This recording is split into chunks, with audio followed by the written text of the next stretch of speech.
이은종 집사님 드렸습니다. 이은종 집사님은 오랜만에 나오셔서 특별히 호명했습니다.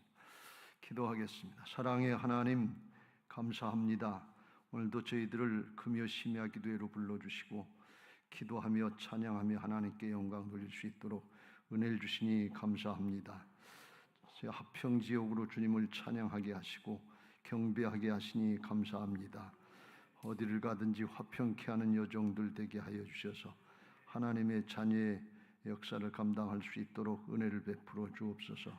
복음으로 하나님과 우리 사람 사이에, 죄인과의 사이에 화평케 하는 역사를 감당하게 하시고, 또 사랑으로, 또 성품으로, 언행으로 사람 사이를 화평케 하여 주셔서 화목케 하여 주시고, 또 복음이 건너갈 수 있도록 은혜를 베풀어 주시옵소서. 그 모든 삶의 과정 가운데 가정에서, 직장에서, 사업장에서 하나님의 화평케 하는 은혜가 있게 하여 주시고, 하나님의 공급의 문이 활짝 열려질 수 있도록 은혜를 베풀어 주시옵소서. 주께서 오늘도 이 말씀을 통해서 우리 모두에게 충만한 은혜로 더해 주실 줄로 믿사옵고, 살아계신 예수 그리스도의 이름으로 기도드리옵나이다. 아멘. 오늘 우리가 읽은 이 말씀은 잘 아는 말씀입니다. 다윗 왕 때 그의 아들 압살롬이 반란을 일으켜서 쫓겨가다시피 피신하는 그런 대목에 있었던 시므이라고 하는 베냐민 지파 사울 왕 족속의 사람이 와서 다윗 왕을 저주하고 욕할 때 일어난 일입니다. 이 반란의 소식이 들려졌을 때 앞에 15장 13절 14절에 보면 다윗이 대적하려고 하지 않고 맞상대 싸우려고 하지 않고 급히 도망가는 걸 볼 수가 있습니다. 전령이 다윗에게 와서 말하되 이스라엘의 인심이 다 압살롬에게로 돌아갔나이다 한지라. 다윗이 예루살렘에 함께 있는 그의 모든 신하들에게 이르되 일어나 도망하자. 그렇지 아니하면 우리 중에 한 사람도 압살롬에게 피하지 못하리라. 빨리 가자. 두렵건대 그가 우리를 급히 따라와 우리를 해하고 칼날로 성읍을 칠까 하노라 하면서 싸워볼 생각도 안 하고 급히 도망가는 걸 볼 수가 있어요. 보통 우리 같으면 그럴 게 아니에요. 아들이 반란을 일으켰다면 그런 나쁜 놈이 있어. 그러면서 화를 내면서 어떻게 하든지 이기려고 할 텐데 그렇게 하지 않았어요.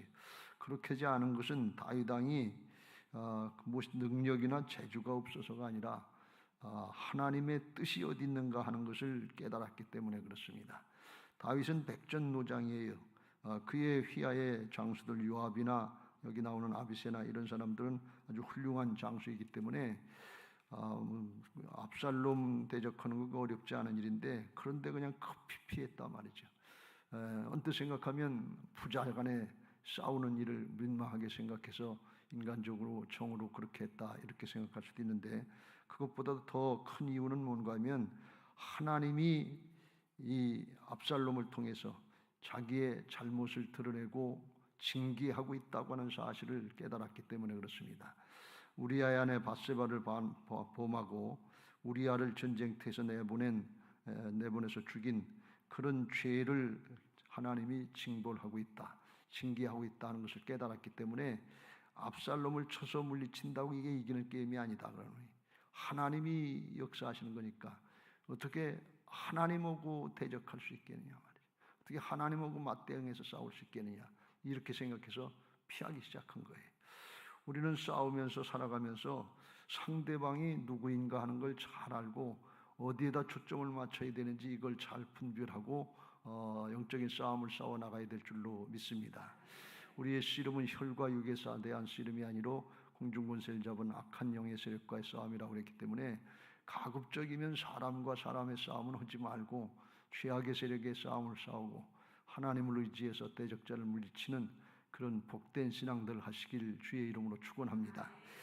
그래서 이제 피하는데 이 시므이라고 하는 사람이 저주하면서 쫓아오는데 6절, 7절, 8절에 그런 말씀이 나와요. 돌을 던지면서, 왕한테 돌을 던지면서 모든 백성과 용사들은 다 왕의 좌우에 있었는데도 불구하고 피를 흘린 자여, 사악한 자여, 가거라 하면서 8절 사울의 족속에게 흘린 모든 피를 여호와께서 네 머리로 돌리셨도다 하면서 여호와께서 나라를 네 아들 압살롬의 손에 넘기셨도다. 보라, 너는 피를 흘린 자이므로 화를 자초하야 한다 하면서 이제 저주하면서 모욕을 하고 쫓아옵니다. 한 번만 그러고 끝난 것이 아니라 13절에 나온 것처럼 따라가면서 저주하고 그를 향하여 돌을 던지며, 이 돌을 던진다고 하는 뜻은 뭐 해하려고 하는 뜻도 있었는지 모르지만 돌을 던진다는 것은 부정한 사람이라는 거예요. 부정한 사람 취급을 하면서 먼지를 날린다. 먼지를 날리는 건 모욕하는 거죠. 너는 죽어야 된다. 티끌만도 못하다. 모욕하는 거죠. 그런 의미를 가지고 오는 거니까 이건 왕한테는 감히 할 수 없는 일이죠. 근데 그렇게 하면서 오니까 옆에 있던 수레아의 아들 아비새는 요압 장군의 동생인데, 아비새가 하는 얘기가 이런 죽은 개 같은 녀석이 내 주 왕을 어떻게 저주합니까? 청하건대 내가 건너가서 그의 머리를 베게 하소. 허락만 하시면 가서 단칼에 베일 테니까 허락만 하시오. 명령만 내리시오. 그런데 다윗 왕이 그걸 허락을 안 합니다. 수레의 아들들아 내가 너하고 무슨 상관이냐? 이 일은 너하고 나하고 상관이 할 일이 아니라 하나님과의 관계 일이다 하면서 이게 어떻게 여호와께서 그에게 다윗을 저주하라 하심이 아니면 내가 어찌 그리하였느냐 할 자가 누구냐? 하나님께서 허락하지 않았으면 어떻게 이런 일이 있느냐? 이걸 얘기합니다. 11절에도 내 몸에서 난 아들도 내 생명을 헤아려 하거든 하물며 이 베냐민 사람이랴 여호와께서 그에게 명령하신 것이니 그가 저주하게 버려두라 그랬어요. 우리가 신앙하면서 이 좋지 않은 경우에도 하나님의 주권을 인정하고 따를 수 있는 믿음의 사람들 되시길 주의 이름으로 축원합니다. 어렵고 힘든 순간에 이거 하나님이 하시지 않으면 어떻게 이런 일이냐 말이지. 모든 일에 있어서 하나님이 주관자가 되시고 하나님이 다스린다고 하는 것을 믿고 하나님을 인정하는 거예요. 이게 어렵고 힘든 순간은 우리에게 인간적으로 육신적으로는 고통의 순간이지만 늘 강조합니다만 영적으로다가는 우리에게 굉장히 유익한 시간이요 하나님이 주신 특별한 기회인 것을 꼭 붙잡으시길 주의 이름으로 축원합니다. 왜 그래요? 믿음의 사람을 만들어 주시려고 하는 거예요. 우리는 자꾸 문제 해결에 초점을 맞추니까 어렵고 힘들다 하면서 얼마나 불평하기 쉽고 까딱하면 하나님 앞에 배신할 수 있고 하나님과의 관계가 멀어지기 쉬운데 그럴 때일수록 하나님 품으로 달겨들어야 된다고 말이죠. 어린아이가 엄마한테 매를 맞으면 내튀는 게 아니라 엄마 품으로 달겨드는 것처럼 그런 모습들이 우리에게 필요할 줄로 믿습니다. 하나님과의 관계의 문제니까 하나님 앞에 초점을 맞추고 주님과의 관계를 더 잘 하려고 주님께로 달겨들게 되시길 주의 이름으로 축원합니다. 사단은 언제든지 그걸 방해하는 거예요. 그때 그걸 분별할 수 있는 사람이 영적인 분별력이 있는 사람이고 믿음의 사람인 줄로 믿습니다. 다윗이 하나님을 그 순간에도 인정하고 하나님 품으로 달겨들려고 할 때, 하나님께 맡기려고 할 때 하나님께서 얼마나 좋아하셨겠냐 말이지. 문제는 나중에 해결되는 거고 하나님께로 달겨들 때 그때 이 하나님의 마음이 역시 다윗이다 말이지. 내 종 다윗이다. 이런 마음이 들지 않겠어요? 여러분 부모님들이 화가 나서 애를 갖다 매질하는데도 하려고 그럴 때 이 아이가 엄마 그러지 마라 그러고 엄마 품으로 달겨들고 엄마 품으로 달겨들면 그러면 엄마 마음이 감동되는 거 아니에요? 하나님이야 뭐 더 말할 것도 없죠. 하나님은 사랑이신 것을 믿으시기 바랍니다. 주님 품으로 달겨들고 주님하고 관계에서 해결하시길 주의 이름으로 축원합니다. 어떤 문제든지 마찬가지예요. 마가복음 10장에 보면 우리가 잘 아는 소경 바디메오에 관한 말씀이 나오는데 예수님이 여리고로 들어오신다는 말씀을 듣고서 예수시란 말을 듣고 소리 질러 이르되 다윗의 자손 예수여 나를 불쌍히 여기소서 하면서 소리 지르면서 쫓아오니까 많은 사람들이 꾸짖어 잠잠하라 조용하라 그래서 너만 문제 있는 거 아니다. 우리들도 문제가 있다.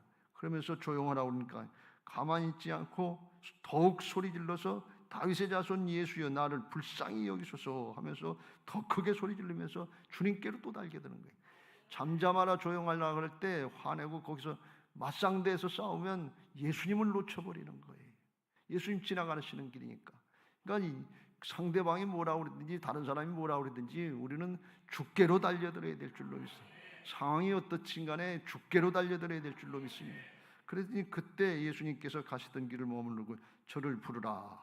그랬더니 그들이 맹인을 부르며 이르되 안심하고 일어나라. 그가 너를 부르신다 하면서 예수님 앞으로 달려들려고 했던 바디메오를 갖다가 방해하던 사람들이 주님의 응답이 떨어지니까 예수님 앞으로 인도하는 인도자가 되게 된 것을 믿으시기 바랍니다. 방해자가 인도자로 바뀌는 역사가 여기서 나타나는 거예요. 언제 하나님의 역사가 나타나면 바뀌어진단 말이지. 세상의 사람들 다 방해하는 것 같은데 하나님의 역사가 함께하면 이렇게 바뀌어져서 도움자로 될 줄로 믿습니다. 이삭이 그라랑 아비멜렉과의 관계가 안 좋아서 우물을 파면 또 짜고 또 쫓아오고 또 쫓아오고 그러는데 내주고 양보하고 그런데 하나님이 함께 하시는 역사를 깨달으니까 나중에 쫓아와서 화친조약을 맺자고 그렇게 되는 걸 볼 수가 있어요. 그러니까 우리는 하나님하고 관계를 잘해서 살아계신 하나님의 역사를 나타내야 돼요. 그 세상 사람들이 쫓아와서 나도 그 교회 나가면 안 되냐고 그리고 이렇게 쫓아올 수 있도록 해야 돼요. 그럼 어디 달렸어요? 나한테 달렸지. 내가 바뀌면 되는 거예요. 근데 그게 복잡하지 않고 주님께로 달겨들라 그런 말씀이에요. 주님하고 초점을 맞춰. 바디메오가 거기서 싸우고 다투고 다른 사람하고 신경이 오고 그랬으면 예수님 그냥 지나가시는 거죠. 기회를 놓친단 말이지. 그럴 때일수록 그래서 달겨들어야 될 줄로 믿습니다. 문제는 주님께 해결하도록 맡겨놓고 우리는 주님께로 달겨드는 그게 우리의 신앙의 기본이요 관계인 것을 믿으시기 바랍니다. 오늘 주님께로 달겨드는 시간 되시길 주의 이름으로 축원합니다. 문제에 초점 맞추지 말고 하나님하고 나하고 관계에 뭐가 잘못됐는가, 뭐가 막혀있는가, 기도하면서 감동이 없고 간절한 마음이 없고 찬양하면서 감동이 없고 간절한 마음이 없고 말씀을 들으면서 간절한 마음이 없고 감동이 없다면 지금 하나님과 나 사이에 뭐가 막혀있다는 거예요. 사랑하는 사람에는 마음이 통하게 돼 있어요. 그렇다면 하나님 앞으로 달겨들시길 주의 이름으로 축원합니다. 주님 무슨 뜻입니까? 무엇 때문에 그렇습니까? 깨닫게 하여 주시고 회개하고 돌이키게 하여 주옵소서. 죄악으로 막힌다며 흐려지게 하여 주옵소서. 어저께 교육자 회의를 갔는데 비전교회 목사님이 전도사님이 그런 간증을 해요. 목사의 아들로 태어나가지고서 목회하는 거 목사하라고 그러는 거 이게 되게 싫었는데 신학교 다니다가 어느 날 하나님 앞에 나와서 기도실에서 자기가 얼마나 악하고 잘못되고 그랬는가를 깨닫고 회개를 한참 하고 나오니까 그러니까 하늘이 바뀌었더래요. 나와보니까 세상이 바뀐 것 같더래요. 똑같은데 자기만 바뀌었지 다른 건 다 똑같은데 왜 그래? 죄악이 떠나가니까 그렇더라 말이죠. 사울이 바울 되는 거 죄악만 떠나가면 돼요. 관계만 열려지면 돼요. 문제는 하나님께서 해결하시는 것을 믿으시기 바랍니다. 하나님은 태초부터 에덴 동산에서 모든 걸 다 주셨어요. 아주 하나님의 통치권을 위임해 주신 것을 믿으시기 바랍니다. 믿음으로 하나님의 자녀들의 권세를 누리시길 바랍니다. 하나님 앞에 그래서 이걸 맡기고 문제는 하나님 앞에 맡기고 우리는 하나님하고 관계만 잘하면 된다. 이걸 누리시길 주의 이름으로 축원합니다.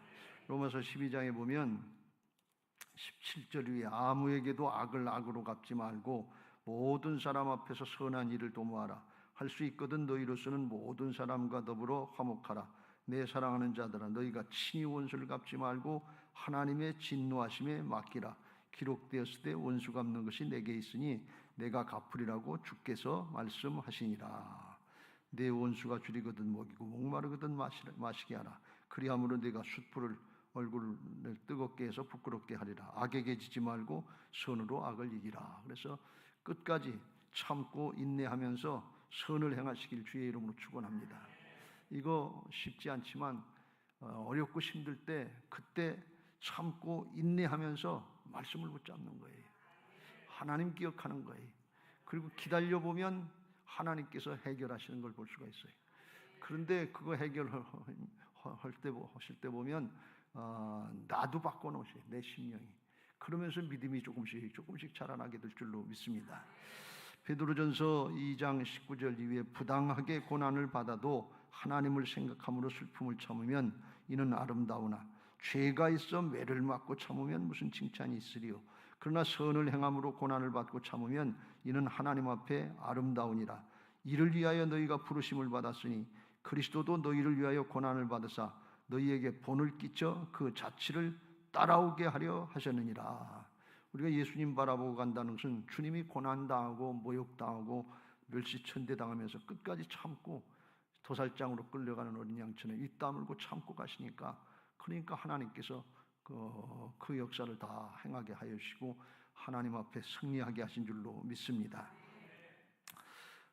우리가 이렇게 어렵고 힘든 순간에 정말 주님 기억하고 말씀 기억하면서 인내하고 참으면 하나님께서 도우실 줄로 믿습니다.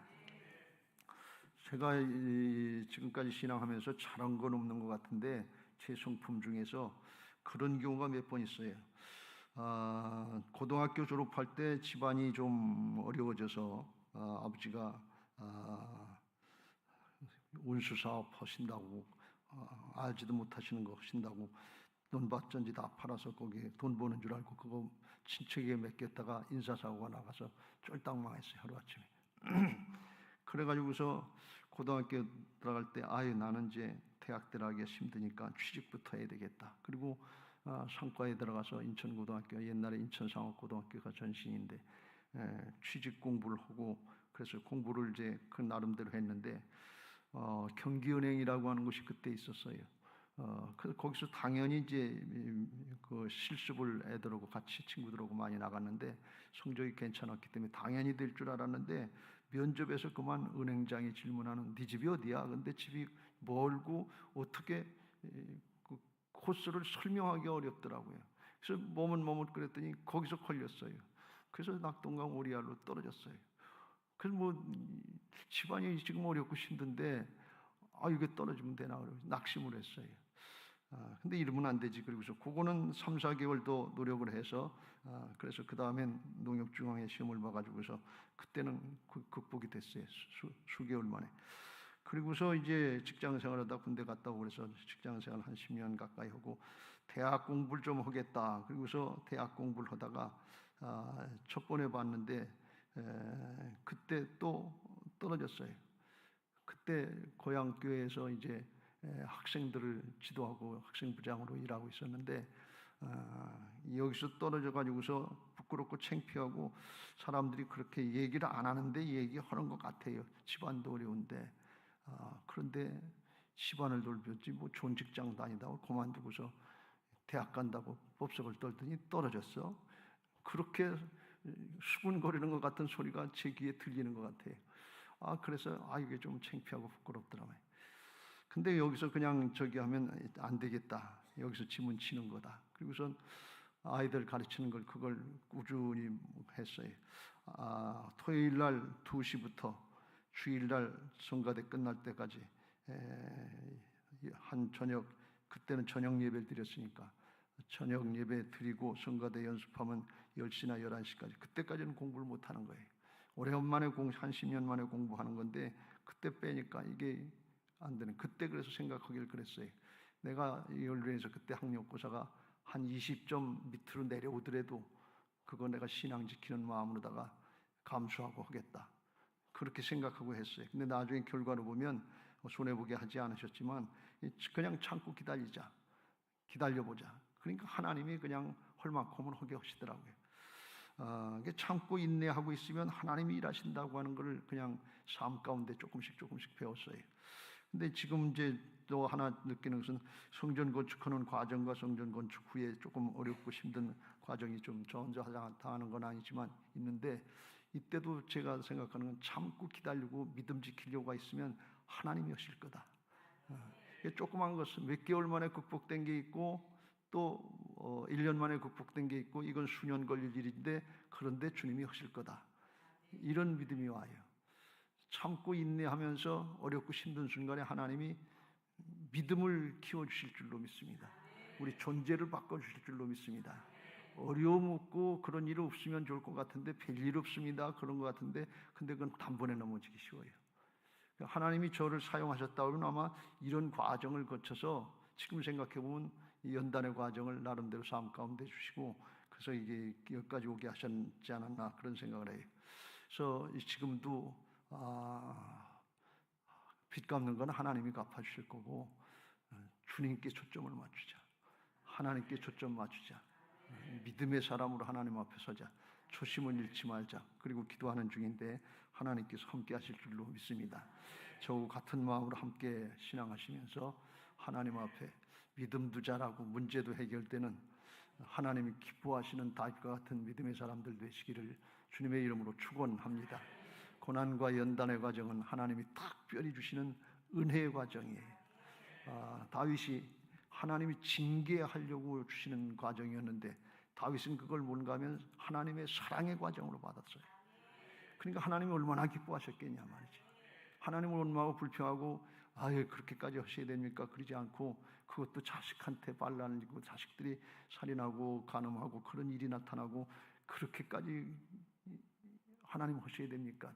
창피하게 그러지 않고 그걸 그냥 받아들이고 하나님의 사랑의 과정으로 하나님이 나를 만드시려고 하는 그런 마음으로 그걸 받아들였으니까 좋으신 하나님을 끝까지 인정하고 좋으신 하나님의 은혜를 잊게 된 줄로 믿습니다. 신앙하면서 절대로 사람과 사람 사이에 기분 감정을 싸우려고 하지 말고 하나님께 맡기세요. 영적인 싸움을 싸우세요.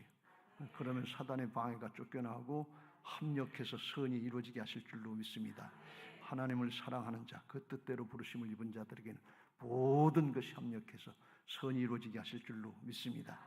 오늘도 그런 은혜가 있게 되시기를 주의 이름으로